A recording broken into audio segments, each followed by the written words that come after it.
घनश्याम शर्मा. मी काय आहे, जसं की माझ्या घरात हनुमानाचे मंदिर आहे. मी तेथे पूजा सेवा करायचो आणि अगदी लहानपणापासून करतोय. आणि मी रामायणाचे पठण वगैरेही करत असतो. त्याच्यामुळे शरीर जड वाटते, मला जड झाल्यासारखे वाटते. तर ते माझ्यासाठी चांगलं आहे का? काही अडथळा येऊ शकतो त्यामुळे. हां, तुम्हीच विचार करा, तुम्हाला कोणता लाभ झाला? चिंता बंद झाली? मला एकदा हनुमानाचे दर्शन घडले होते. ती चांगलीच गोष्ट आहे, पण चिंता कधी होते की नाही? चिंता विंता मला काहीच नाही. नाही, काही नाही. मला तर आधी असे वाटायचे की मी घर सोडून इकडे तिकडे जावे. का? एकदा तर असंच झालं माझ्यासोबत. मला वाटलं की घर सोडून जावं, पण नाही. नंतर असं वाटलं की कृष्ण भगवंतांनी असं सांगितलंय की कर्म करत राहा, फळाची अपेक्षा करू नका. मग हे बघा, म्हणजे अपमान वाटला ना? अपमान कधी होतो की नाही? झाला ना? नाही. अहो, घर सोडायचा मुद्दा का आला? अपमान झाला होता. माझ्याशी असं वर्तन केलं, माझ्याशी म्हणजे कोणी केलं त्यांना करता बघतोय आणि स्वतः मला सफरिंग भोगावं लागलं. म्हणजे तर अहंकारालाच ठेच पोहोचली. बर. तर हे क्रोध मान माया लोभ आहेत ना, ते जोवर आहेत तोवर कितीही भक्ती करा, पण आपलं ध्येय असायचं क्रोध मान माया लोभ समाप्त व्हावेत, तरच आपला फायदा होणार, तरच श्रेय आहे, तरच आपल्याला मोक्षासाठी फायदा होईल. बाकी भक्ती वगैरे कराल त्याने मग शांती लाभेल तुम्हाला. कधी भगवंतांचं नाव घ्याल किंवा कधी पाठ तोही वाचाल, मनाची शांती मिळेल. पण आपला क्रोध मोह मान लोभ जोपर्यंत आहेत, आपल्याला संसारात कुठेतरी भटकावं लागेलच. भरोसा नाही. समजताय का आता? हो, पण माझं शरीर जाड का झाल्यासारखं वाटतं? जडपणा जो शरीराला येतो ना, त्याला आत्म्याला काय फायदा? सहज राहायला हवं. मी रामायण वाचतो तेव्हा मुलं कशी सहजतेने वागतात. खाण्याच्या वेळी खायचं, झोपायच्या वेळी झोपायचं, सहज. पण एक एक क्रिया सहज. हे भारी पण म्हणजे शरीरात उत्पन्न होत आहे, पण त्यातले सूक्ष्म मनामध्ये आहेत आणि त्याच्याही पुढे अहंकारात आहे. हे सगळे जडपण, शरीराचं जडत्व आत्म्याला फायदा नाहीच आहे. तर काय मी पोथी वाचावी का नाही? आता चालू ठेवायचं तर ठेवा. आता इथवर तुम्ही आला आहात तर आत्म्याचं ज्ञान घ्या. नंतर घनश्यामजी वेगळे आहेत आणि तुम्ही स्वतः वेगळे आहात या जागृतीमध्ये राहा. घनश्यामची इच्छा असेल तर करेल, नसेल इच्छा तर नाही करणार. आणि तुम्ही प्रकृतीत शरीरात काय होत आहे ते बघा, तुम्ही जाणं, वेगळं ठेवा. हे शरीरातील डिस्चार्ज कर्म आहे, ह्यात आत्म्याला फायदा नाहीये. हा डिस्चार्ज हे वेगळं ठेवल्यामुळे आत्म्याचा फायदा होईल. समजतंय आता तुम्हाला हे? हो हो. हा, उद्या ज्ञान घ्या. ज्ञानाच्या आज्ञेमध्ये, ज्ञानाच्या जागृतीमध्ये राहा तुम्ही. बरं. आणि हे प्रकृतीत जे काही होत आहे शरीरात ते वेगळं ठेवा, बघा. त्यावर आनंदही मानायचा नाही आणि दुःखही मानायचं नाही. त्याचा समभावाने निकाल करा. राग आणि द्वेष ठेवू नका त्यात. आणि प्रकृतीचं कार्य आहे, ही इच्छा होत असेल तर वाचा, नसेल इच्छा तर बंद करा. त्यामुळे तुमचं नुकसानही होणार नाही आणि वाचलं तर फायदाही होणार नाही. नाही वाचलं तर नुकसानही होणार नाही. तर नवरात्रीत वगैरे रामायणाचे पारायण केले तर काही त्रास नाही होणार? नाही, करायचं असेल तर करा. काय कर्म आपल्याला पूर्ण करायचं आहे. कोणी नॉवेल वाचतात, कोणी धर्माचं पुस्तक वाचतात. हा, नवपरायण वाचलं वगैरे तर काही त्रास? हो, तर हरकत नाही. पण बघा, शरीराला जर काही जडत्व वाटत असेल, टेन्शन वाढत असेल तर कमीच करायला हवं. प्रयोग करून तर पहा. ते कमी करावे. हा, कमी करून बघा. खूप नाही, खूप भारी जड असं वाटतं. एकंदरीत सगळं शरीर असं भरून आल्यासारखं वाटतं माझं. तर हे बघा, मला कळत नाही काय करावं की काय करू नये असं वाटत असतं. मध्ये असं झालं की शिव गुरु आहे, रामाजीचे इष्ट आहेत असं ते म्हणाले होते, हनुमानजी. नाही, ते बरोबर आहे. पण शरीरामध्ये जडत्व येणं हे ज्ञानाचं लक्षण नाही. ते एक प्रकारच्या अहंकाराचंच फळ आहे. त्याचा आत्म्याला फायदा नाही होणार. बरं. आणि तुमचं जर कर्म असेल तर पूर्ण करा. वाचायचं असेल, सांगायचं, जे काही असेल. पण दुसरा मोक्ष मार्ग हा वेगळा आहे.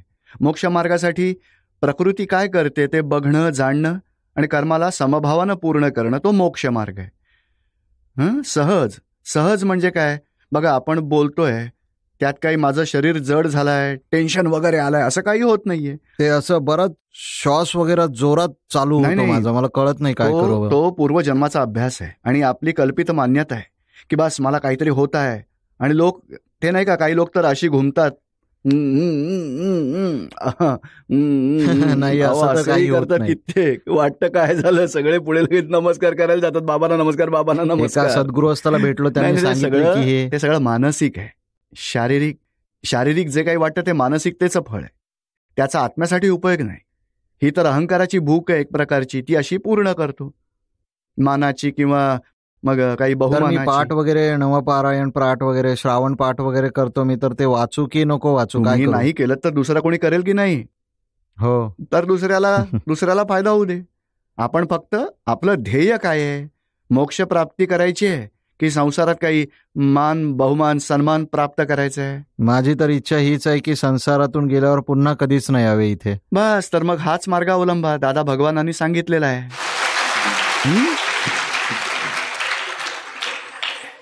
तोच मार्ग 1, 2, 3 अवतारात संसारातल्या जन्म मरणाच्या फेऱ्यातून मुक्ती मिळेल, याची गॅरंटी आहे. पण हे फॉलो मात्र करावं लागेल. 5 आज्ञात राहायचं. दादाजी म्हणायचे 70% 5 आज्ञात राहाल तर 1, 2, 3 अवतार बाकी राहतील. एका अवतारापर्यंत पोहोचू शकता, असं हे अक्रम विज्ञान आहे. आपल्या पुरुषार्थावरती हे सगळं अवलंबून आहे.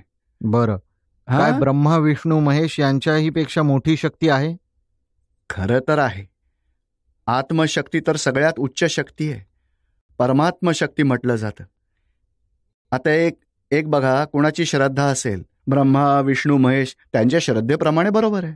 पण खरोखर जाणायचं असेल तर ब्रह्मा विष्णू महेश ते प्रकृतीचे अधिष्ठाता म्हणून देवांची स्थापना झाली आहे. सत्वगुण, रजोगुण, तमोगुणांसाठी.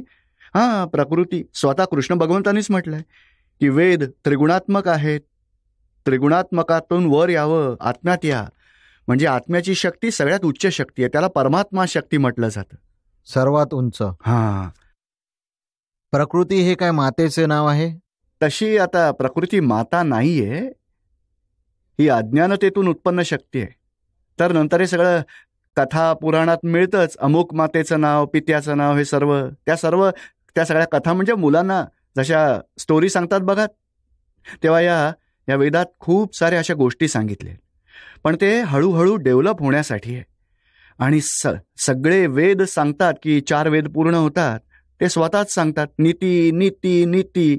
आत्मा ज्याला तुम्हाला जाणायचं आहे तो ह्यामध्ये नाही मिळणार, कारण आत्मा शब्दातीत आहे, अवर्णनीय आहे, अव्यक्त आहे, निशब्द आहे. ज्ञानी पुरुषाकडून तो उमगेल.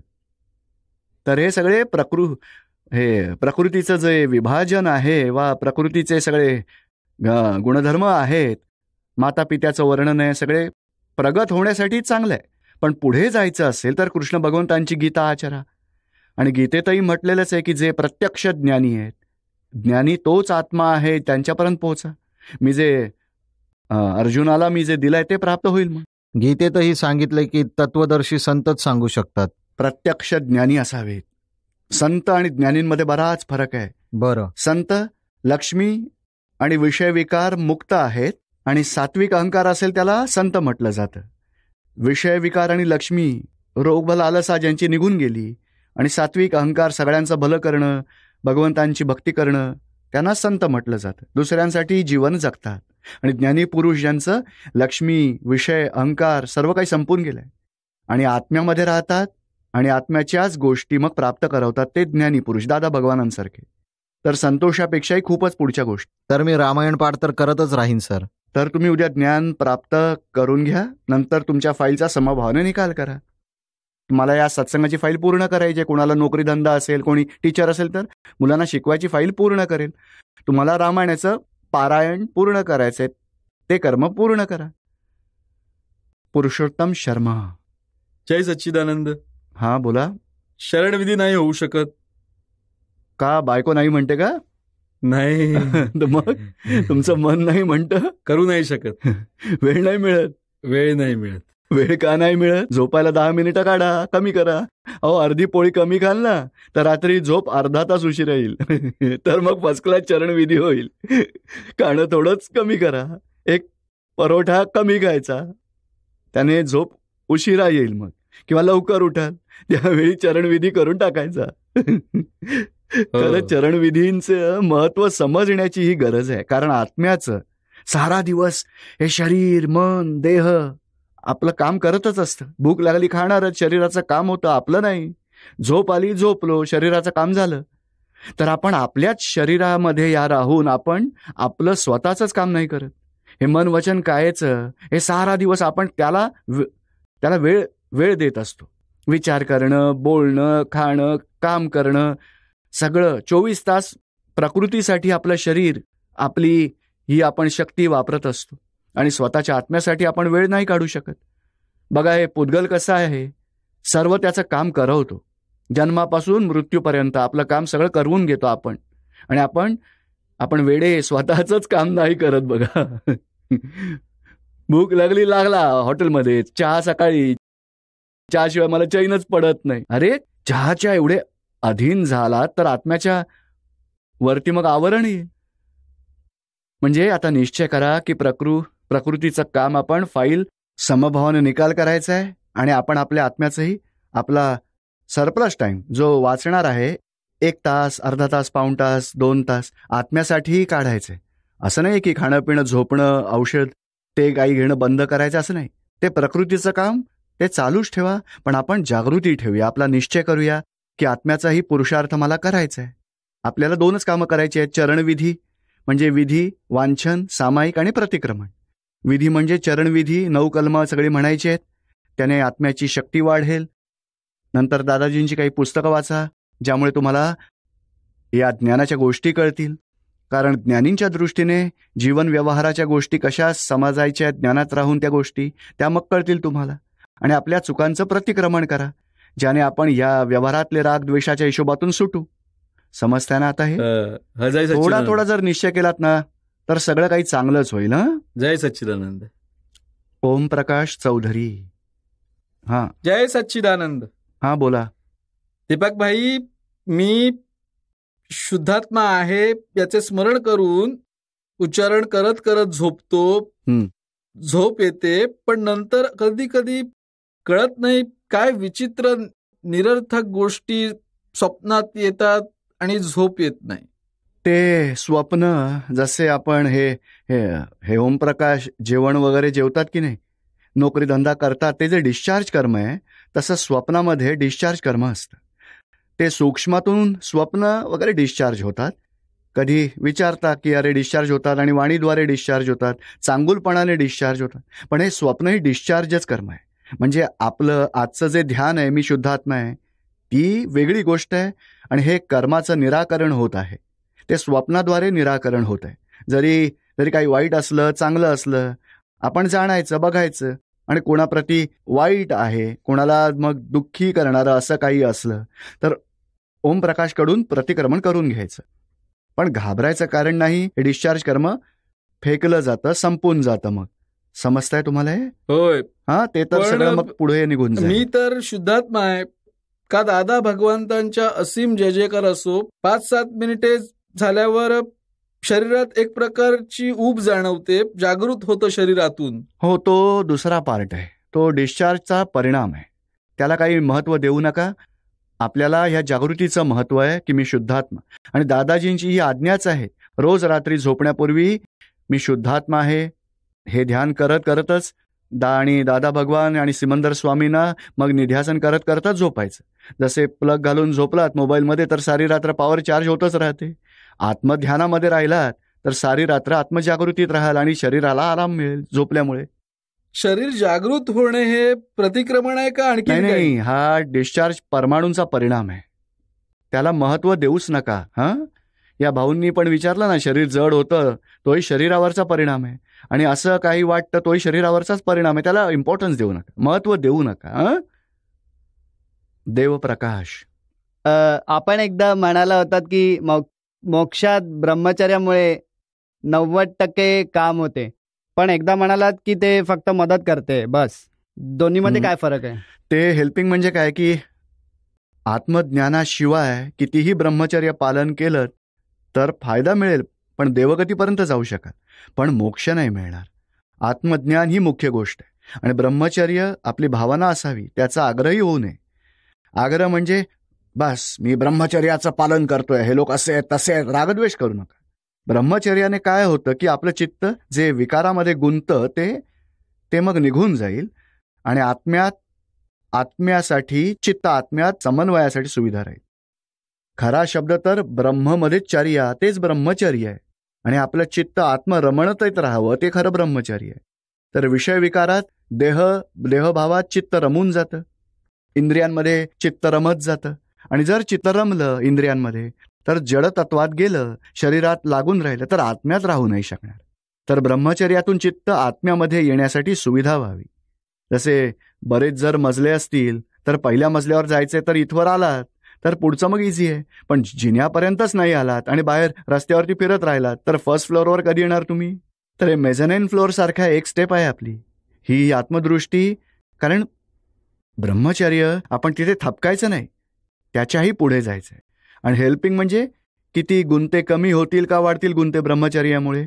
कमी होतील. हो. आणि विषय विकारींचे आणि वाढतील. घरामध्ये मुलं बायको, आणि बायको आली की सासू सासरे किती सगळे असतात बघा. आणि लफडी असतील त्यांना अजून प्रॉब्लेम आहेत. आणि हक्काचा विषय म्हटलं जातं. तर हा या संसारात भटकण्याचा रस्ता आहे. जर पत्नी असेल पती असेल तर डिस्टर्ब तर नाही करायचं, पण आपण भाव ठेवायचा की समाधानपूर्वक पुढे जा. दोघांचा समन्वय करत करत करत हळूहळू दोघंही ज्ञान प्राप्त करा. हळूहळू नियमामध्ये या, नंतर संयमात राहा, स्टेपिंगने जा. पण ब्रह्मचर्याने काय होतं की आपल्या चित्तवृत्ती आत्म्यामध्ये राहण्यासाठी सहज प्रवृत्त होत असतात आणि आत्म्याचा स्पष्ट अनुभव व्हावा त्यासाठी ब्रह्मचर्य खूप मदत करतं. तर मी मोक्ष मार्गात पुढे जावे यासाठी मला आशीर्वाद द्यावा. त्यासाठी सगळ्यात उच्च 5 आज्ञा. तुम्ही ज्ञान घेतलंय का? नाही. तर मग उद्या ज्ञान घ्या. नंतर दादाजींच्या ज्या आज्ञा सांगतात त्या आज्ञांमध्ये राहा. आणि त्या आज्ञांमध्ये जेवढे आपण अधिक राहाल तेवढेच मोक्ष मार्गावर तुम्ही लवकर पोहोचाल. जय सच्चिदानंद. सर्वप्रथम ज्ञानाचा प्रकाश देणारे ज्ञान सूर्य दादा भगवान आणि चंद्रासारख्या चमकणाऱ्या निरुमाबेन आणि ताऱ्यांसारखे चमकणारे दीपक भाई यांना कोटी कोटी प्रणाम. मी शुद्ध आत्मा कुठून आलोय आणि कुठे जायचंय? आत्मा अविनाशी आहे का विनाशी आहे? अविनाशी. तर अविनाशी जर कुठूनही येतं आणि जात नसतं. गीतेमध्ये तर लिहिलंय की मी परमधामावरून आलोय, परमधामावर जायचंय. हे परमधाम जे लिहिलंय ते समजण्यासाठी सांगितलंय, पण ते उत्पन्न झालेलंही नाही, त्याचा विनाशही होणार नाही. हे अज्ञानतेमुळे जी कर्म बांधतात त्यामुळेच 4 गतींमध्ये भटकतात. जेव्हा ज्ञान मिळतं तेव्हा मोक्ष गतीला निघून जातात. नाही, पण सुरुवात तर कुठून तरी झाली असेल ना? सुरुवात म्हणजे कंप्लीट आवरण असलेला आत्मा असतो, अनंत आवरण असलेला आत्मा. असे अनंत आत्मा असतात आणि जो आत्मा कंप्लीट निरावरण झाला तो मोक्षात निघून गेला. 3 विभाजन आहेत. मोक्षात गेले ते आहेत, या संसारात एकेंद्रियातून पंचेंद्रियात आले ते आत्मा आहेत, आणि एक अव्यवहार राशीमध्ये आहेत. कधीही संसारात येणंही झालेलं नाही, कंप्लीट आवरणवाले आहेत. त्यांना अव्यवहार राशी म्हटलं जातं. आणि आवरणवाले आत्मा, एक आत्मा जेव्हा मोक्षगतीस जातो, एक आत्मा अव्यवहारातून व्यवहारात येतो.